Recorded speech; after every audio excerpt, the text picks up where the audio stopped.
இன்றைக்கி Sunday special என்னென்னு பார்த்தீங்கன்னா மட்டன் கிரேவி சூப்பராக இருக்கும். இந்த மாதிரி செஞ்சு பாருங்கள்.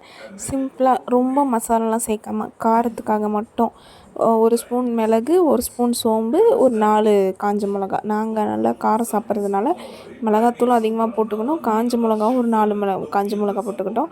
இதை விட எங்களை விட அதிகமாக சாப்பிட்றவங்க இன்னும் நிறைய போட்டுக்கோங்க. எங்களுக்கு இது போதும் அப்படின்ற மாதிரி அதை ஃபஸ்ட்டு வதக்கி தனியாக அரைச்சி எடுத்துக்கணும்.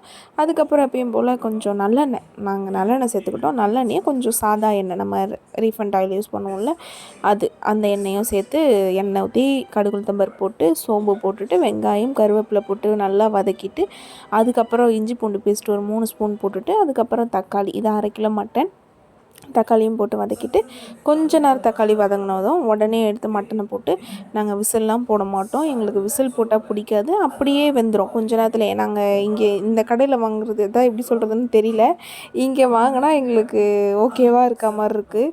அதே மாதிரி விசில் போட்டால் ரொம்ப வெந்து ஒரு மாதிரியாக இருக்குது, அது மட்டன் சாப்பிட்டே பிடிக்க மாட்டேங்குது. இப்படி இருந்தால் கொஞ்சம் மென்று சாப்பிட்ற மாதிரி இருக்குல்ல, அதனால் அப்படியே நாங்கள் செஞ்சுருவோம், விசில் போட மாட்டோம். அதுக்கப்புறம் கறி கொஞ்சம் அப்படி இப்படின்னு வெந்ததும் தேவையான அளவு உப்பு, ஒரு 3-4 ஸ்பூன் மிளகாத்தூள் போட்டுக்கிட்டு அது அப்படியே கொஞ்சம் பரட்டி விட்டு இது கொஞ்சம் கிரேவியாக வரும். தண்ணி என்னடா பக்கெட்டில் ஊற்றுறோன்னு நினச்சிக்காதீங்க, டக்குன்னு எடுத்து மொண்டு ஊற்றுறதுக்கு எதுவும் இல்லை. அதனால் அப்படியே கொஞ்சமாக தான் இருந்தது அதில் தண்ணி, அதை எடுத்து ஊற்றிட்டு அதுக்கப்புறம் நம்ம வதக்கி இருந்தோம்ல அதையும் அரைச்சி வச்சாச்சு. ரசம் பார்த்திங்களா எவ்வளோ சூப்பராக இருக்குதுன்னு சொல்லிட்டு, சுட சுட சாதத்துக்கு அந்த ரசம் ஊற்றி சாப்பிட்டிங்கன்னு வச்சுக்கோங்களேன், அவ்வளோ டேஸ்ட்டாக இருக்கும். சூப்பராக இருந்துச்சு ரசம். மட்டன் தொக்கும் நல்லா இருந்தது. அந்த மசாலா காரத்துக்காக, ஒரு வாசனைக்காக, அப்படி இல்லைன்னா இன்னும் நிறைய மசாலாலாம் சேர்ப்பாங்க.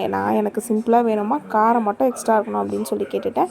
அதனால் அந்த மசாலாவும் கொஞ்சம் போட்டுட்டு ஒரு 2 கொதி வந்தோடனே அந்த மசாலா போட்டுட்டு கொஞ்ச நேரம் தட்டு போட்டு மூடிட்டிங்கன்னா மட்டன் வெந்துருச்சா இல்லையான்னு டேஸ்ட் பார்த்துக்கோங்க.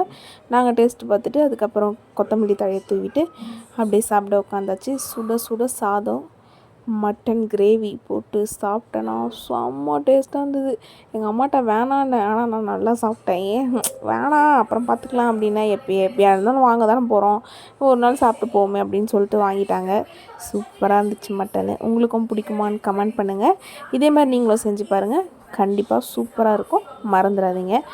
வீடியோ பிடிச்சிருந்தால் லைக் பண்ணிவிடுங்க, சப்ஸ்கிரைப் பண்ணிவிடுங்க. இன்ஸ்டாவில் பார்க்குறவங்க ஃபாலோ பண்ணிவிட்டு பாருங்கள்.